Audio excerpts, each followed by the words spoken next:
What can we do in the next phase, especially for education, and how should we do it? The phrase, bold changes, in the President's address received a lot of attention.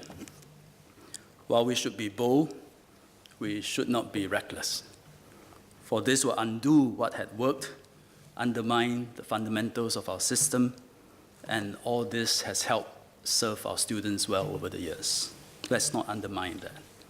We must be bold and we must be wise. To do this, we need to put our ears close to the ground, listen to the voices of all segments of Singaporeans. And if we listen close enough, we will also realize that the voice of the people does not deliver a singular message. Rather, it offers a diversity of views, conflicting and complex, even as they remain compelling. Take, for example, the call for streaming to be abolished. The argument is that it will remove the label and the stigma of the normal streams. But we also need to put ourselves in the students' shoes. We cannot assume the students all want to be in the express stream. Some prefer the pace of learning in the normal streams. Many students will tell you, and I'm sure they used to tell Minister Ng Chee Meng when he visits them, they will tell you they prefer to be a big fish in a smaller pond rather than a small fish in a bigger pond. Many students in the normal technical course also like the more applied and hands-on curriculum, which they feel plays to their strengths. So we cannot ignore how these students feel. Remember, stigma is not an education policy, but a result of our own attitudes and biases. There is also the call for PSLE to be abolished, one of the hot favorites. So that way we take away the stress and the unfairness, because those from better family backgrounds can afford additional help and prepare their children better for their examinations.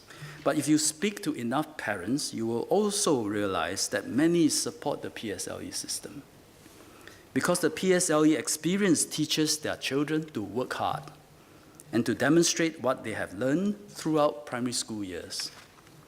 Many parents are also not overly stressed by it, because they don't see PSLE as an exercise to chase for high marks, but rather as an objective and transparent way to decide which secondary schools their children will go to. And for many families from humble background, for many students from humble background, for them PSLE is their way of doing well and go to a school of their choice. The alternative, which is to go by residential location, is even more unfair. From 2021, we will replace PSLE T-score system with wider achievement levels.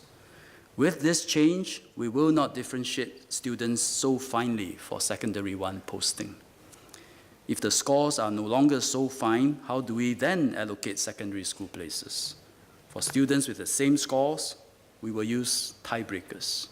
Citizenship first, then your choice, and finally, all else fail, we ballot.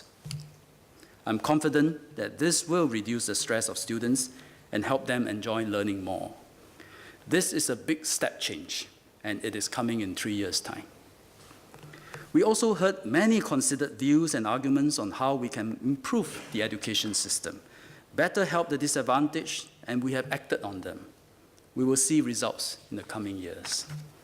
One strong view over the years, and resulted in a consensus, is that one of the best ways to help children from lower income families is through quality preschool education. These are their formative years and will have lasting impact. We have been growing the capacity and quality of the preschool sector, including introducing MOE Kindergartens, where 1/3 of the places are set aside for children from low-income families. At MOE Kindergartens, children don't mark, study, and get trained academically. Instead, they learn through play and conversations. And through these activities, they develop confidence, social skills, as well as a foundation in literacy and numeracy.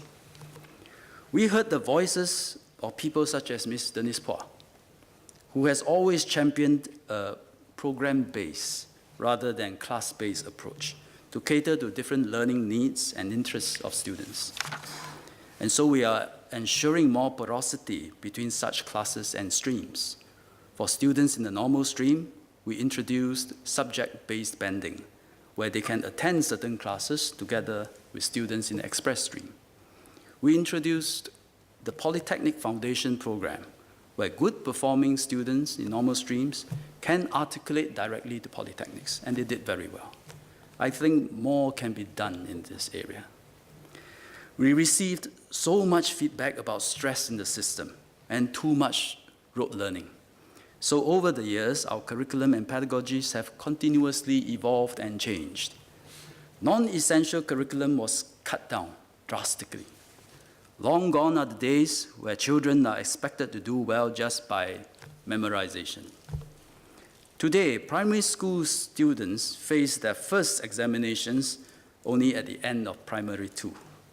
We embedded 21st century skills, which are critical soft skills, into the curriculum. The way higher education is being delivered in IT, polytechnics, and universities have also been drastically transformed.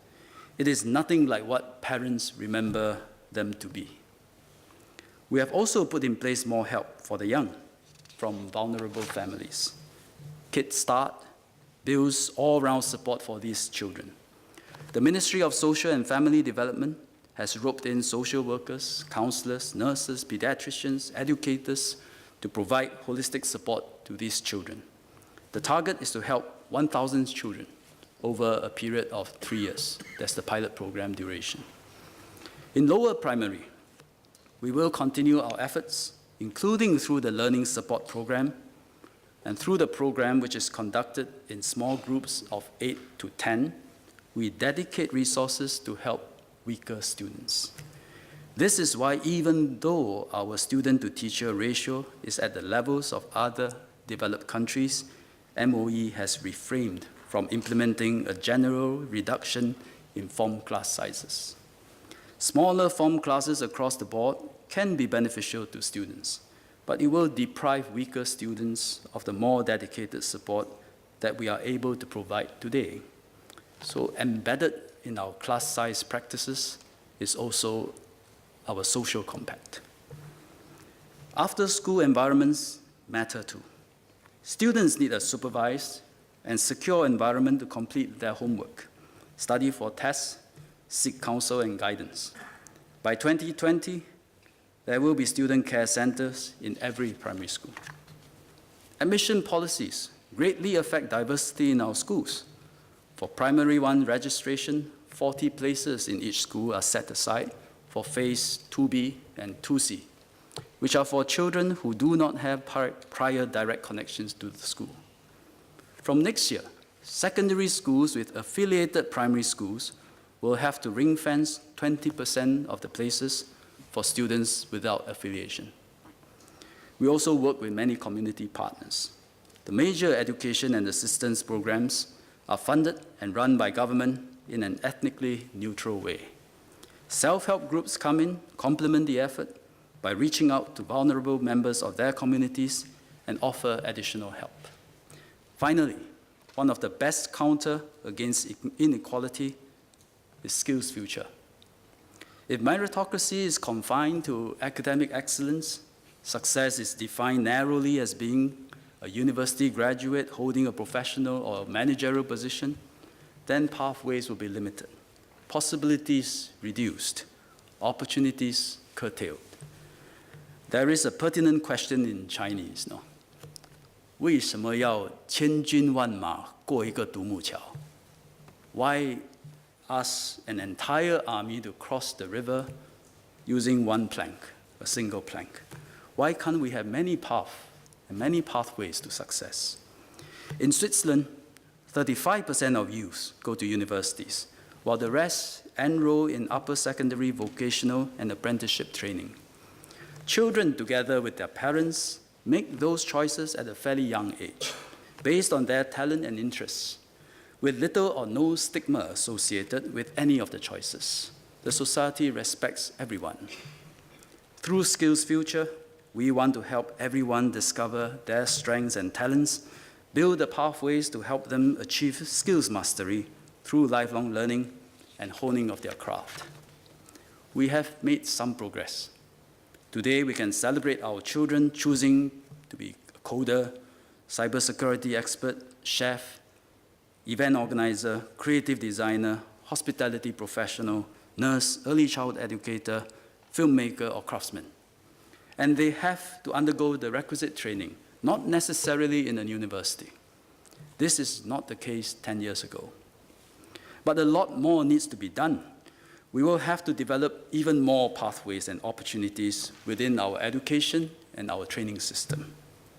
Employers' hiring and human resource practices have to wake up to this new mindset. Some employers have, and I applaud them.